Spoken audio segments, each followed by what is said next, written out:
Ассалаумағалейкум, аса қадірменді қазақ қауымы, назарыңызда жамбыл рахматулла. Терминдерді қолданбай жалпақ тілмен түсіндіруге тырысамын.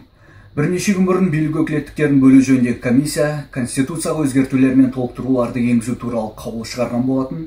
Сол өзгертулер мен толықтыруларды талқылауға бір ай ғана уақыт беріп отыр, оның бір аптасы өтіп те кетті.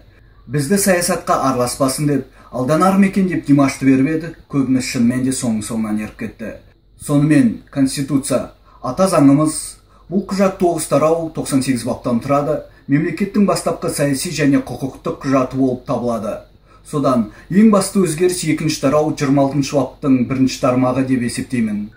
Аталмыш бапта осыған дейін мүлікке ие бола алатын Қазақстан Республикасының азаматы деп көрсетілсе, енді өзгертпекші болып отырғандары Қазақстан Республикасының азаматы дегенді алып тастап, орнына әрбір, яғни орысша каждый демекші. Демек, кез келген шетел азаматы жер болсын, сатылымда не тұр, қандай кәсіпорын тұр, университет тұр, соны сатып алуға қақысы бар деген сөз.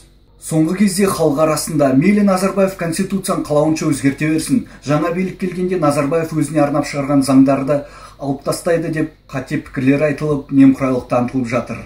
Осы немқұрайлық үшін алдағы уақытта өзіміз, ұрпақтарымыз бен мемлекетіміз ащы зардабын тартатын боламыз. Біліңіз, Назарбаев дәуірінен кейін қабылданған жаңа конституция өзінің күшін толық қолдана алмайды. Себебі әркім деген сатып алушымыз шетел азаматы болса, сол шетел азаматының құқығы сақталмаған жағдайда, мүдделі елдер өзінің сатып алған мүліктерін қорғау үшін қазақтың жеріне өз әскерін баса көктеп кіргізеді. Мейлі ол Ресей, Үндістан, немесе Қытай, не тағы басқасы болсын. Сондықтан мемлекеттігімізге орасан зор қауіп төндіріп тұрған осы 26 баптағы өзгертуді өмірімізбен қош айтсақ та қабылдатпауымыз керек.